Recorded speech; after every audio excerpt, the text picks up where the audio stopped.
of the Amazon, featuring Harold Noyes, world-famous explorer in person.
And now for another chapter in the thrilling Harold Noyes Jungle Expedition.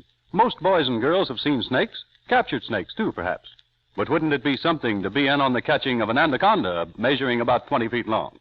Yes, indeed. And you recall Mr. Morton, the white trader, promised Jimmy and Jean that he would take them along on the snake-capturing trip. Well, we hope it turns out more successful than the monkey-catching escapade. Inside a net with a little monkey. Well, Jimmy said that was bad enough. But imagine being inside a net with an anaconda. Oh, well, just leave it to Jimmy. And right now, we find Jimmy, Jean, and Mr. Morton walking along the jungle trail headed away from the trading post. But, Mr. Morton, you surely get more money when you ship anacondas than you do for just monkeys. Well, yes, as a rule. Unless the monkey happens to be a rare specimen, then it is more valuable. And you ship the big snakes in cages, too. In boxes, Miss Jean, but specially made boxes, strong and almost indestructible. But how do you ever get a big 20-foot snake in a box in the first place? Isn't that kind of tough, huh? Oh, well, sometimes, but if you want to be on a most difficult proposition, just be around when we're caging a newly captured jaguar for shipment. That is a job, I assure you. Say, I bet it is. Well, anyway, you and me, we better learn on the easy things first, Jean. Monkeys and snakes. But, Mr. Martin, after your men get the big anaconda stretched out, why, what do you do then? Just haul it home? Drag it? Oh, my, no. That procedure, in all probability, might damage the specimen. And if they are to be shipped for thousands of miles by water and rail, they have to be in first-class shape, healthy, with no wounds of any kind. But could Jean and me ever capture a big anaconda? I mean, if we were animal catchers like you are? Oh, you could learn. Of course you could. You'll have your first lesson tomorrow. You'll see how we do it, and you may even help. But golly, Mr. Martin, isn't it awfully dangerous? I mean, when you try to catch one of the big anaconda snakes, say a 25-foot one. Oh, not always. There's the usual excitement of the Indian men. They make most of the noise, though. And once in a while, one of the boys may get entangled in the writhing coils, and we have to set him free. And he yells like all get out, I bet. Well, I don't blame him. Boy, could I set up a swell mess of plain and fancy howling if I ever got mixed up like that. Yes, I imagine I would do likewise. Oh, but don't worry. It seldom ever happens. We're too careful for that. Animal catching has got to be a science now. There's nothing cruel about it anymore. We have at last got to where we really know more than the animal. Oh, if you get what I mean. Oh, yes. But anyway, excuse me from being too anxious to help to carry the anacondas. Oh, you'll like it. You see, we have him on a long pole. Hanging? You mean dangling like a fish on the end of a line? Well, not exactly. You see, the men bring up a long pole about 30 feet long, and the snake is tied along the underside of the pole, parallel, head at one end and the tail at the other, and the rope is wound round and round the full length. Say, that is an idea. I must remember that. Jean, that's another thing we got to get. Ropes and long poles. Not me.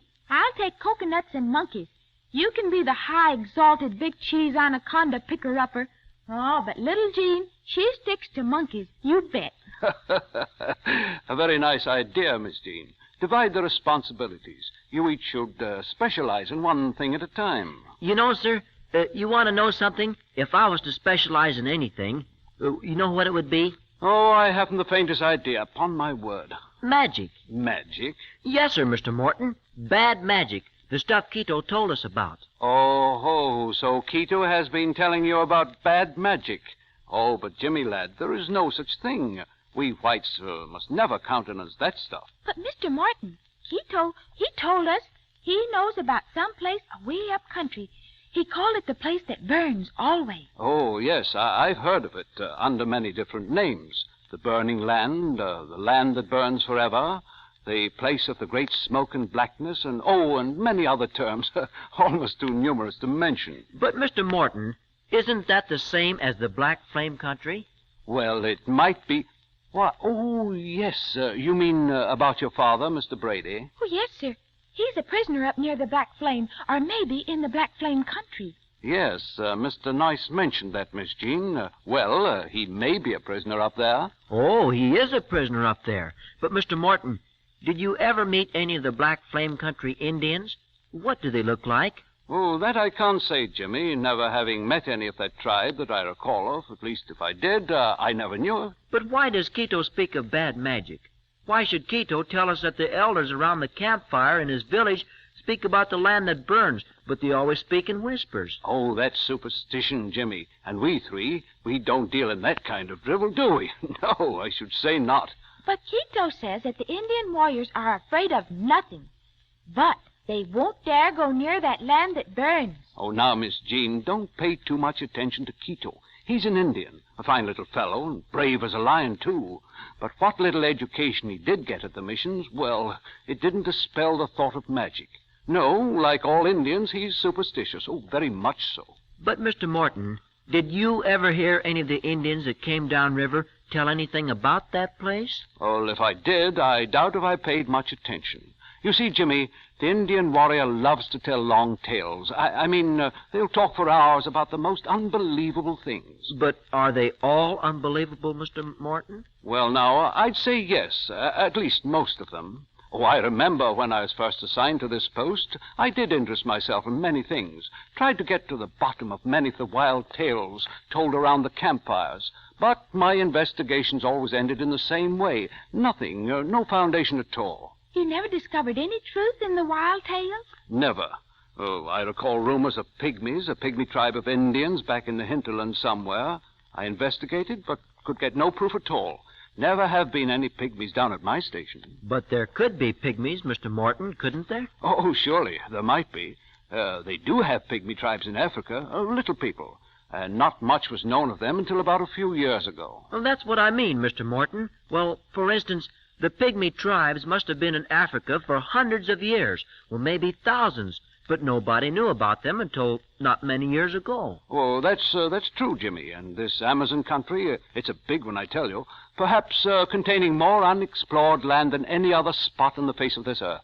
And maybe somewhere, where no white man has ever been, there might be plenty of pygmy tribes. Oh, I admit your reasoning is sound. There might. But I, for one, won't believe so until I see them or hear definite proof from such reliable authorities as Mr. Nice, or your father, for instance. Well, yes, sir. And then maybe there is such a thing as the land that burns forever. Maybe that's the Black Flame country, and maybe there is magic there. Oh, now, Jimmy, don't tell me you believe in magic. Oh, no, sir, I don't. But I mean, well, maybe there are funny things going on. Not maybe magic to whites like us, but could be plenty magic to the Indians. Yes, Jimmy, you're right, to the Indians. For whatever they don't fully understand is always magic. The witch doctors say it's magic, taboo, and no one, no Indian, ever doubts the word of that witch doctor. Oh, those fellows are bad medicine themselves. And supposing this Black Flame country was made taboo by the witch doctors, would that mean that no Indians would dare go near it? Yes, it amounts to about that, but taboos won't bother us. Oh, no, a taboo, that's usually the signal for the white man to find out all about it. And do the white men always find out about them? Oh, most of them, and like I said before, it all turns out to be so much tommy rot and foolishness and superstition. Gosh, I wish I could sit around a fire and hear the warriors telling these tales. I mean, I would have to know the language better, though, wouldn't I? Well, now, Jimmy, we can fix that, I think. If you'll promise to try and not to have nightmares, promise to believe nothing you hear, I can fix it. Boy, that would be swell, Mr. Morton. Huh, Gene? No, thank you, Jimmy. Wouldn't be swell at all. Not for Jean. You can campfire all you want, but no bad magic stories for me. Well spoken, Miss Jean. You refuse to waste your valuable time, eh? Okay, but I'd like to investigate, Mr. Morton. But how can I understand what the warriors say? Oh, that's easy. As a rule, wherever there's a campfire palaver of the Indians, you'll find sitting very near the front row Quito, in person. Oh, but he's just a kid. How does he get into the council fires of the regular warriors? Oh, but Miss Jean, Quito is already a warrior. Oh. You know, he's already killed a jaguar without assistance. And that is one thing a warrior of his tribe must do before he's accepted in the Warriors' Council. But wait, that's not all. What is far more important, Quito was literally a warrior the day he was born. He was? But how come, Mr. Morton? Quito is the eldest son of a chief. In his tribe, the chieftainship is hereditary, goes from father to son. Oh, but Quito told us that his father's been lost for about 4 years. Oh, that's true, he has. And meantime, Quito is chief in his place. And he rules his tribe now? Well, no, not yet. The elders and the witch doctors are rulers right now till Quito comes of age. Say, we got an Indian chief for a pal, huh?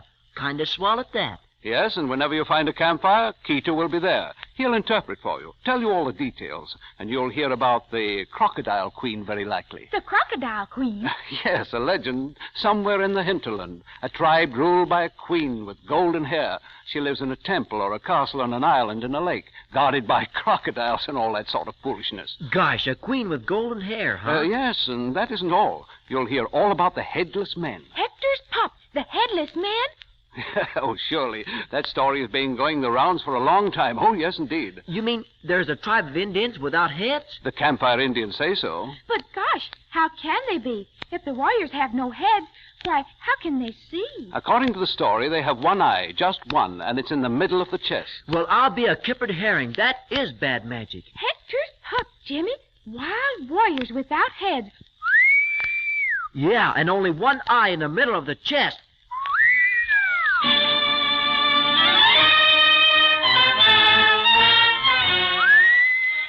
Is right.